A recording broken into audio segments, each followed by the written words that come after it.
It's one of the advantages of saying like crazy shit. Like, you know, you jump on and you say, oh, I'll do an AMA tonight. And then it's fucking 1 a.m. So now I have to get it done. Like I have to have it available for the morning because I said that I would fucking do it. But sometimes that's a way that you can push yourself to do extra shit. You know, I've had a big day, trained today, did all the shit. But I said I would do it, so here I am. So when you say shit, and you say shit to friends and things like that, you have to do it. You know, this boxing as well. I've had a bunch of fucking little crappy injuries along the way, but I said it to 50 or 100 of my friends that I would fight. So I'll fight. You know, that's the game. You know, it's better to lose and keep your dignity in your word than it is to fucking people think that your word doesn't mean shit. You know, as a man, your word's really all you have. Your word kind of has to be your bond. If you say you're going to do shit, you kind of have to fucking do it. Or you have to fucking not do it if your leg's broken or something very serious that is easy to see.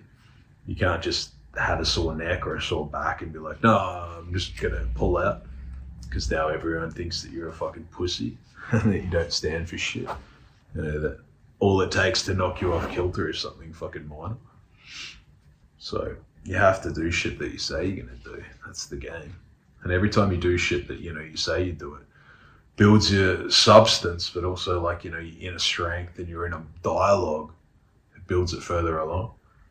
You know, the more you tell yourself things and then you actually do it, that's starting to build your character now. Like that's building your trust with yourself. A lot of the junkies and people who have addictions and some of you guys who fucking like, you know, have no self-awareness is because your inner dialogue is trash. You know, you say a bunch of stuff to yourself and then you don't do it.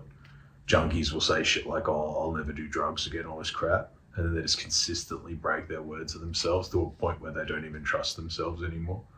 The hardest thing with an addict is often when they finish their addiction and they can finally sort of come clean. It's like they've completely lost the connection to themselves. The hardest thing for them is to gain their own trust back in the first place. It's like an addiction to anything. You know, it's someone who's been a fat fuck or addicted to food, gambling, porn, whatever. They have so many times where they lie to themselves and they promise themselves that they'll never do it again. And they first have to build that bridge and that bond back with themselves. And then they can work on sort of building the trust back of other people that they've hurt as well. That's the game. You know, you have dialogue with yourself has to be very truthful. You know, you can bullshit to the world to a degree, but if you bullshit to yourself, you're not going to get ahead. You're going to be completely fucked up. You always have to keep an honest dialogue and accountability. Fucking some people, it might even be writing the journal. You know, I think journaling is pretty fucking gay. Like it's pretty pointless. But for some people, it could be a good step to building that trust in themselves. You know, building that in a dialogue. They write down a bunch of shit and then they actually do it and they can go back every night and tick it off. I said I would do this and I did it. You know, for some people, that's the first step to getting some substance. Like that's the first step. They're actually building a bond with themselves. Like they're saying that they'll go to the gym at a certain time. They're saying that they won't eat any more fucking sugar after 6 o'clock. They're saying that they'll lose this weight that they want to lose. You know, they're saying that they might go and talk to 2 girls today. And then they go back at night and they actually tick off that they did it. Now you're talking, the conscious body and brain is talking to the subconscious. And the subconscious goes, all right, this guy's actually fucking starting to do shit. Like he's doing some stuff now. I can start to let go a little bit. But of course, this is again leading into a dealing in something that's at an expert level. You know, this is the sort of thing that's getting quite deep.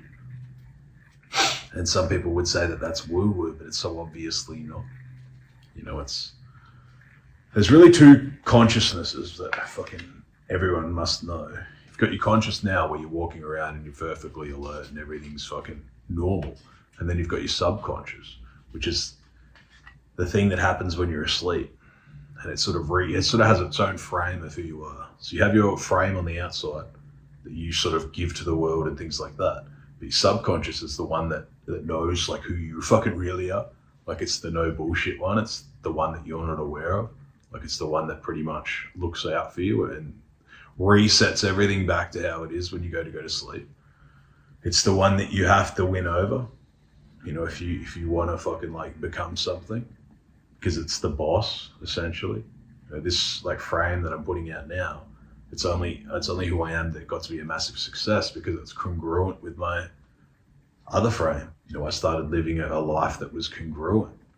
I started living a life that was fucking like, I would say that I would do shit. If I wrote down 10 things, I would do all 10 and tick them off at night and go to sleep. And then your subconscious thinks, all right, I can start to let go. This guy's like this person now. And that's what actually like reinforces the fucking like beliefs and the belief system that you can start to live by. And you can start to sort of like fucking change things.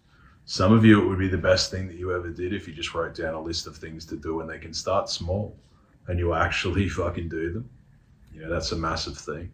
It can be a list like, I'm not going to play video games, or I'm only going to play video games for an hour a day or an hour a night or something. I'm going to wean them down. And then you actually do it. And you sit there and tick the list off and you think like, now you're starting to get like some trust in yourself. Your word to yourself actually means something. If your word doesn't mean shit to yourself, it's going to come across like to other people as well, that you don't really trust yourself. You don't really have any fucking substance. You don't have a foundation.